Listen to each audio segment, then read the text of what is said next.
మీరు ఈరోజు ఎంఆర్ఐ గురించి మాట్లాడతారు, కానీ నేను 1000 ఏళ్ల కిందటే గర్భంలో శిశువును రాయిలో చెక్కాను. నేను హొయసల రాజుల కాలం నాటి శిల్ప. నా శాస్త్రం కళ్లతో చూసిన జ్ఞానం. ఈ ఆకృతి చూసి మీరు అడుగుతారు, గర్భంలో శిశువు ఎలా తెలుసుకున్నారు? యంత్రాలు లేకుండా?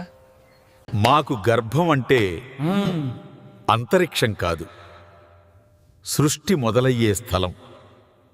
మన పూర్వులు పరిశీలించారు ప్రసవాన్ని, శరీర మార్పులను, జీవితం ఎలా ముడుచుకుందో, గర్భంలో బిడ్డ ఎలా ముడుచుకుంటుందో. ఆ రూపాన్ని మనం రాయితో చెక్కాము. హొయసల శిల్పం యాదృచ్ఛికం కాదు. ప్రతి వంకరకి ఒక అర్థం ఉంది. మాకు ఎంఆర్ఐ లేదు, కానీ మనస్సుంది. కాలం చూసిన అనుభవం ఉంది. దేవుడు బయట కాదు, గర్భంలోనే పుడతాడు.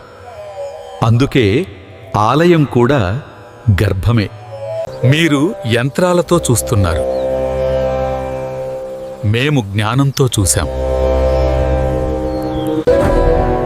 ఇది అద్భుతం కాదు, ఇది మర్చిపోయిన భారత జ్ఞానం.